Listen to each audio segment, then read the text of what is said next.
Welcome to this edition of When the Biomass Hits the Wind Turbine, a discussion of sustainable living and what that means to you and me.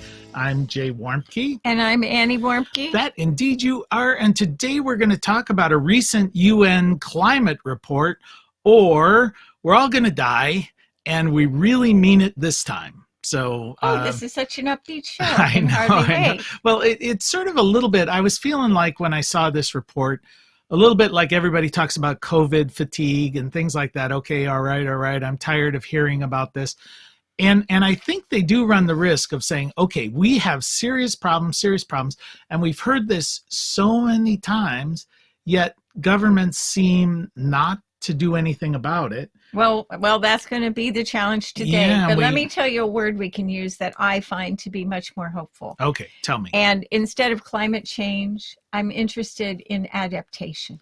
Adaptation. Because that means that, okay, the climate's always been changing. It changes every year. You know, as a farmer, I know this.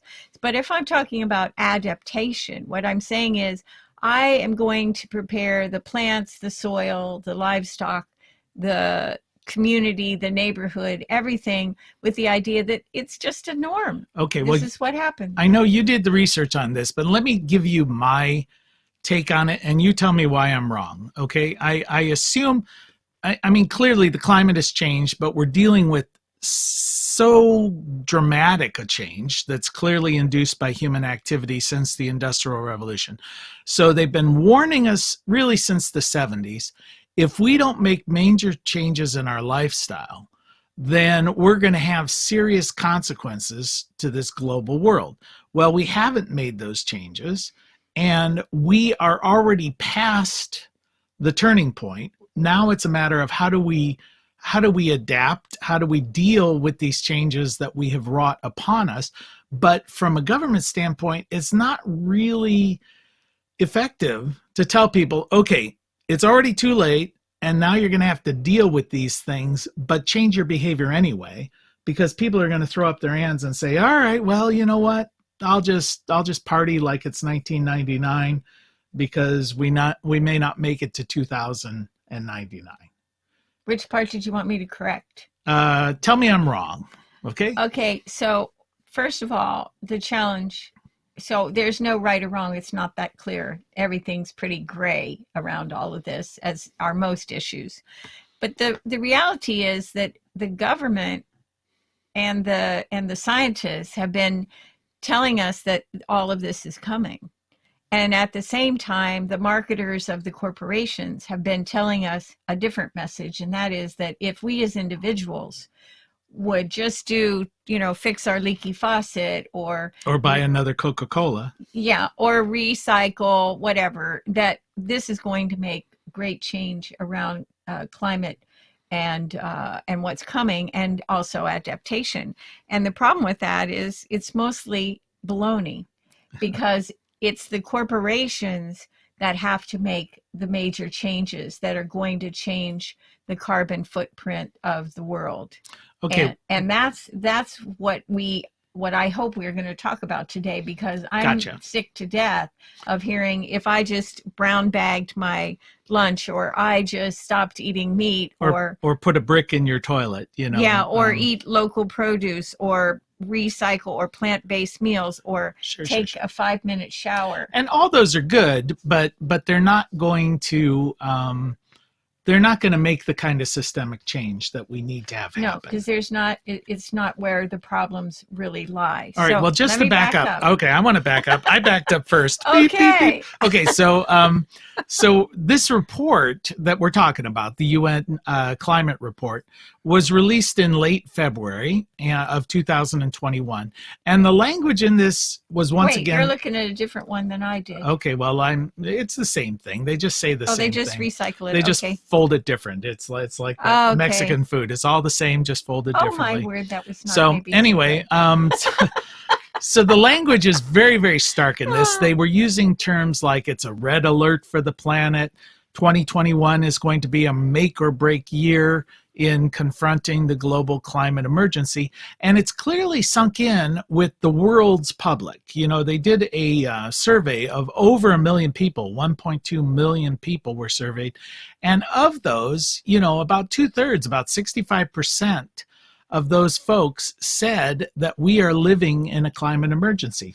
So they have been able to get the message across. People are aware that this is a significant issue, but it seems like there's a disconnect between people saying, yeah, it's a problem, and then, yes, I am going to make changes that will correct this problem. Okay, here's the problem. It's all in one sentence in a nutshell. It's that we have been too slow. That's a quote from the 2019 Climate Change and Adaptation Report. We've been too slow to detach economic growth from emission growth. Gotcha. And that's how it all sort of boils down to everything you're talking about. So these reports have 4 major priorities. One is that they want to be more ambitious about national climate plans that will keep the global warming to 1.5 degrees above pre-industrial levels, which in my mind is like, not going to work. Strategies not based on the current cooperation level of the governments and industry. Strategies to reach net zero emissions by 2050. I don't know. A comprehensive program of support for climate adaptation and resilience, and financing for sustainable and green economies. There you go. That's the one. Okay, well, when I hear these things, and maybe it's just my committee meeting brain shutting off, but it seems like whenever you're confronted with a problem, the governmental response is, let's form a commission and study it. And they contemplate their navels for a while, and then they come out with a report, and everybody goes, yeah, that's a big problem. And then they go on and do what they were doing anyway. That seems like how this has always worked. Right. But here's where it's coming from now. There are 3 levels that they say need to take place. The first one for sustainable development, which is what they're really talking about, is local action. And that requires embedding the needed transitions, meaning things to do with corporations and how they function in day-to-day business, into the policies, budgets, institutions, and regulatory frameworks of government, cities, and local authorities. So that's the first thing, and that's not happening. It is to some slight degrees, but where we live, they wouldn't even know what some of those words mean.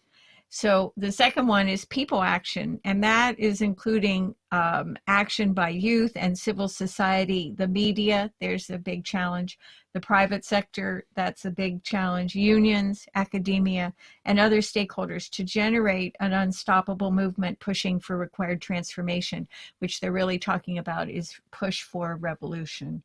Because you're not going to take the power away from corporations. You're not going to get them to give it up. It's got to be taken. And then the third thing is at the core of the UN's plan for people, for the planet, are these really 3 things that they think you should be tackling. One is poverty, which always seems insurmountable, but it is not. Empowering women and girls. We're going to talk more about that because women are not at the table. And until that happens, we're really screwed. And then also talking about this and dealing with it as a climate emergency, like you started out saying. And without that driving the train, we cannot hope to rectify any of these issues that they say we have to deal with. Well, and to throw something over the top of that as well, and again, just looking at some of the past discussions of, discussions about climate change, about how we change all of this, I hear people say, okay, fine. Even if the U.S. adopted all of these draconian measures to reduce our emissions, to try and get to a zero carbon economy, these developing economies like India, China, they're not going to do it. So it's not going to make any difference. And on that, I always kind of read into it this level of, I don't know exactly what to call it, but it's like, okay, we've had 150 years of growth where we polluted the heck out of the planet. we're fine. Now you guys want to emulate us. Well, there's something wrong with you. So there's this cultural thing of we're going to look down our noses at you for trying to emulate what we already did. It's sort of like people who live in America saying there shouldn't be any immigrants coming to America, even though we're a nation of immigrants. We got there first, therefore we want to punish you for coming later to the table. So but how do we address fine. that? We're not fine. You said we're fine, so you guys. Oh, I know, but this is the perspective. This is the argument that's put out there. I think that is a lot more superficial than it sounds, because a lot of these countries are doing much more than we are doing, and they are recognizing they don't have a choice, whereas we act like we're still in the position of choosing what we want to do. And we have many corporations that are owned by this country who are in those countries, and they're there because they are not addressing any of these issues, and they have the freedom to not address them. Well, and there was a recent study I saw that said even if these other countries did not abide by reducing their carbon footprint, if the United States did these measures that will help the climate, it will have economic benefits that exceed the cost of it, just in healthcare costs and in quality of life costs and in economic activity. Right. Because going green actually is a good economic stimulus program. In every way. And when you look at even during COVID, what has happened just with the fact that people weren't driving as much. And so wildlife started coming back to downtown, and well, we can't have that. Plants started doing better. And, so it's really the fact that corporate America drives the train. They're the engineer, and we have to change that. So let's move on to the idea that women and girls, that empowering women and girls is an economic and client adaptation strategy. Convince me of this. All right. So starting with, in this country, the Equal Rights Amendment, which actually probably started around 1848 with the first Women's Congress in Seneca Falls. I've been doing research for another project for this. All right. I got this. Anyway, the ERA, it's not only going to benefit women, it also prohibits discrimination on the basis of sex in multiple forms, including discrimination against men, sexual orientation, gender identity. Okay, but how does that help the climate? Okay, because when women have the ability to earn the same money, have the opportunity to not be discriminated against in employment and other opportunities, things start to change. And when they look at the data of when women are in charge, when women are able to control their own bodies, their own livelihood, everything around them changes. This is across the board globally. Okay. I don't disbelieve that. I just think it's not going to be an effective argument. Okay, well, you say that all you want, but the reality is it doesn't hurt anything. Oh, no, I think we should do it. We should do it for sure. And that's a human rights thing. But I think it's a bit of a stretch. Think of the cost of discrimination. It's unbelievable, and we've never monetized it really. But when you think about the fact that if somebody is gay, or someone is transgendered, or someone is a woman just because the way she's born, or they're born, whatever, and that is the reason that person is in poverty or denied employment or denied a bank account or whatever. This is a huge cost to the planet. I can understand. If you're saying that, let's say smarts, intelligence is an economic resource, and we simply don't utilize half of our intelligence because of someone's sex or orientation or whatever, that is very bad economics. That is very bad resource utilization. I know. You're not buying it, but you're buying it. I said I just thought it's not going to be something that I think in the sphere of the political discourse, it's going to be an effective argument. I believe you, but I think we've got some other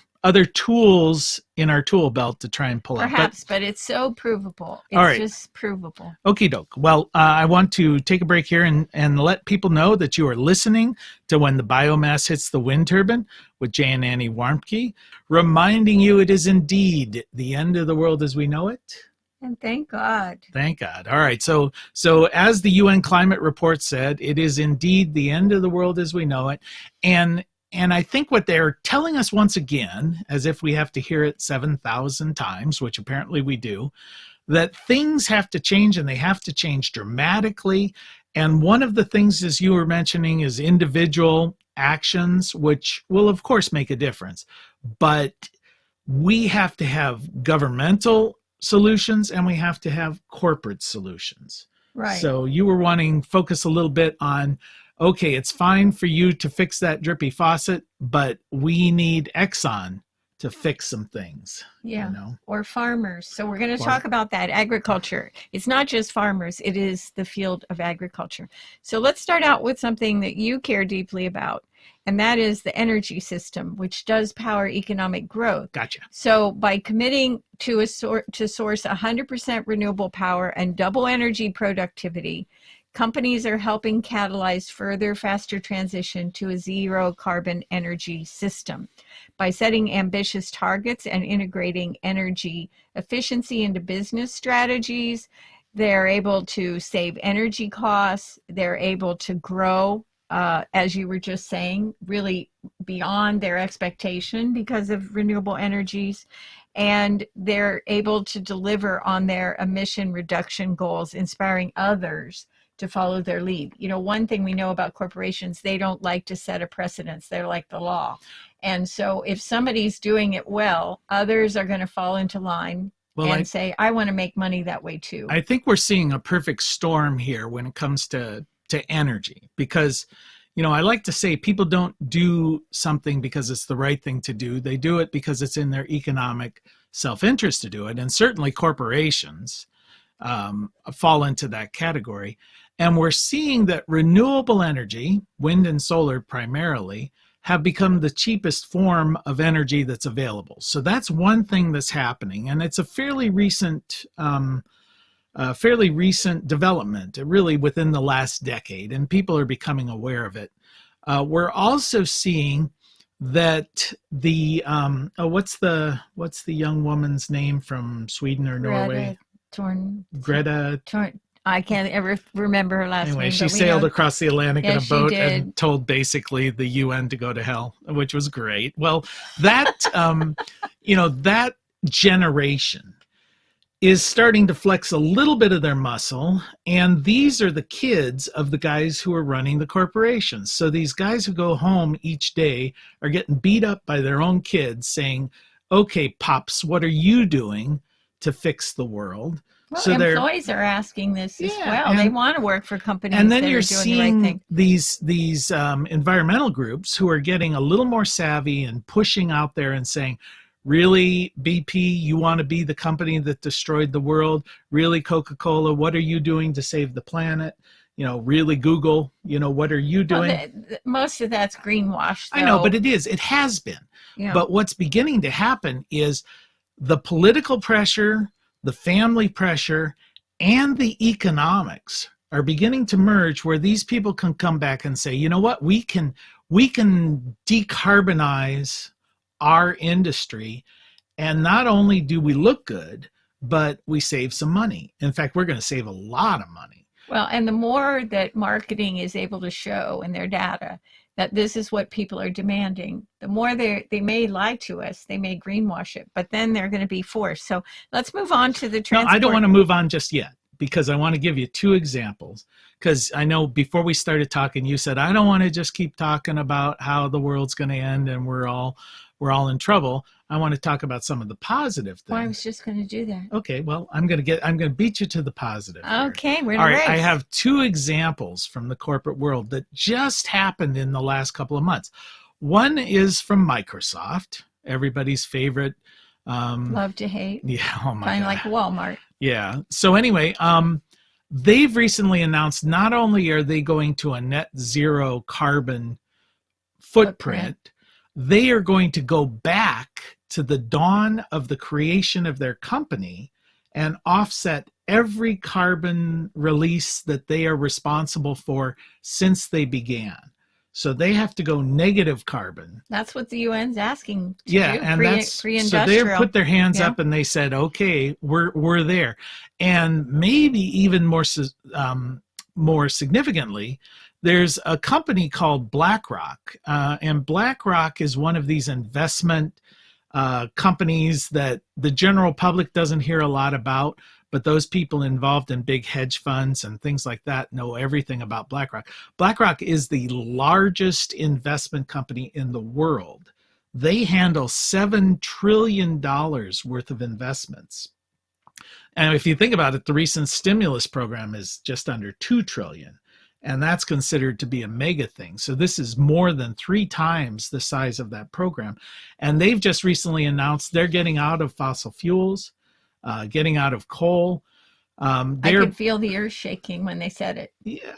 I mean, maybe it's some greenwashing, but I think what they're really coming back and saying is it is in our financial interest Yes. to get out of this world of fossil fuels, which we all know is on life support, and we're going to move into the world of renewability. And they're also going to lay on top of that a climate change agenda when they make these investments. But it's all because of money. It is not because it's the right thing to do. But it's still huge. It's huge if they do what they say they're going to do. Well, even if they only do a tenth of it, it has great implications for people with investor people. Mm-hmm. Okay, so now you tell me your happy news. All right. The happy news is that the next thing that needs to happen is there needs to be a focus on the transport sector. Gotcha. Because over half of all the registered vehicles on the road are owned by businesses.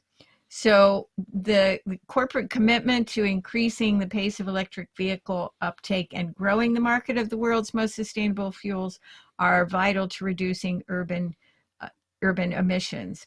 And so what they're talking about then is integrating electric vehicles into directly owned or leased corporate fleets and pushing that agenda. And I think the government is going to push that. So they're placing requirements in service contracts for electric vehicle usage.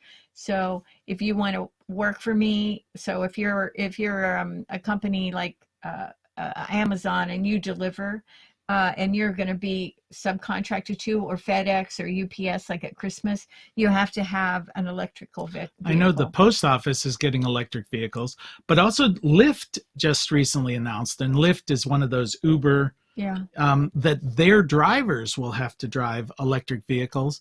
And apparently these like Lyft and those kind of companies lease a lot of these vehicles to their drivers. I always had this vision that these guys are using their own cars and Uber, and they're going out, but they're actually they're leasing them from these companies, the professional drivers, the ones who do it as a full-time job instead of the ones who just do it in the evenings. Because apparently they care about some human being. And there's some other apps which I find quite interesting. People are moving to a model of getting away from car ownership. One of the concerns had to do with like range anxiety for long distance driving of electric vehicles, saying, what if I want to drive to California to visit my Aunt Martha or whatever? My vehicle's not going to make it. Well, kind of now moving to a model of I'm going to be leasing my vehicle from this company, say Avis, let's say, for example, but I can swap out whatever vehicle I need given what I'm going to be doing. So I might be driving bicycles in big cities. Yeah, I might be driving an electric vehicle every day when I'm working, but if I'm going to go on a trip, I just call them up and say, hey, could you come take the electric vehicle and give me one that can get me to California?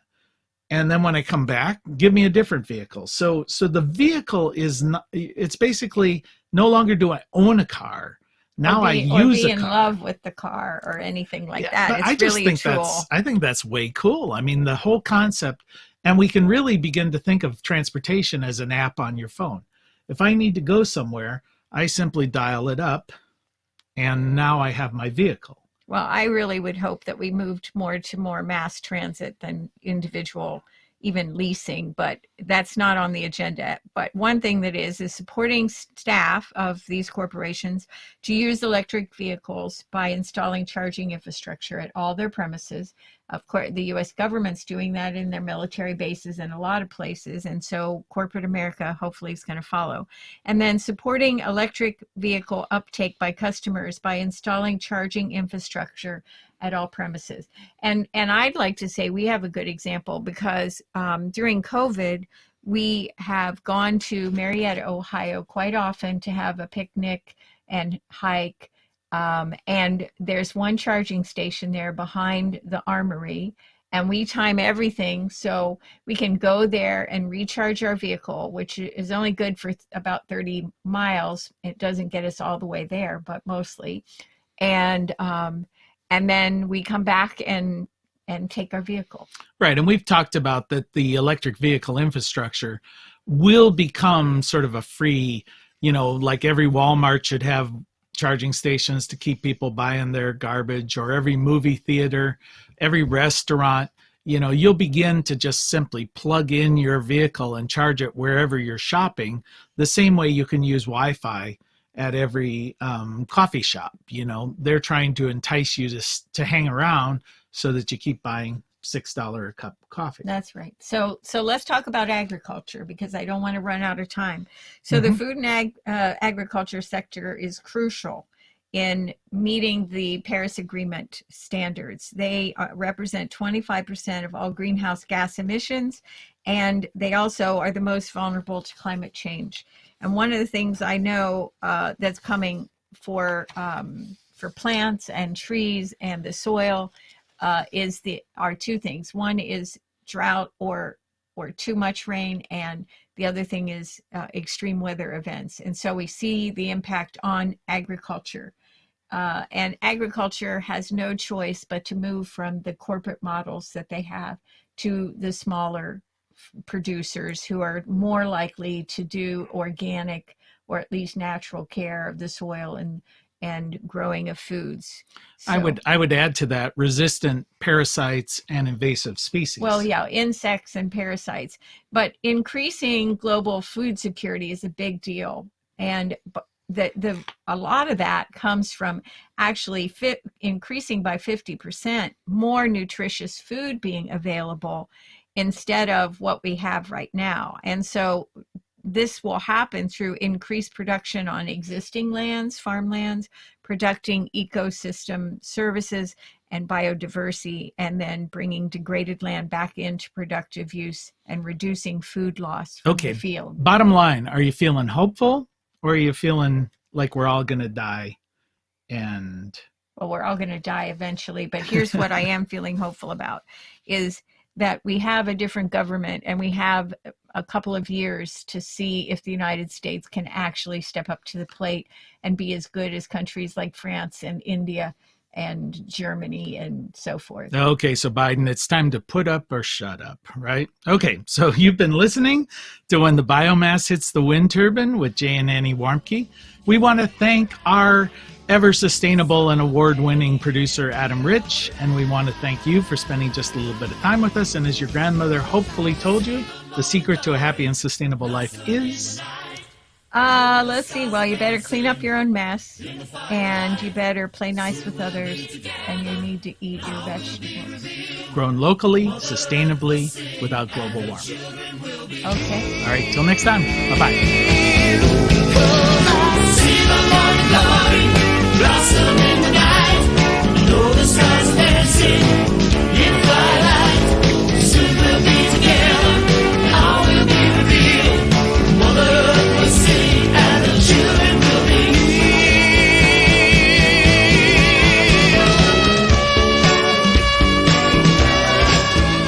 You can find more information on living sustainably in our unsustainable world at bluerockstation.com.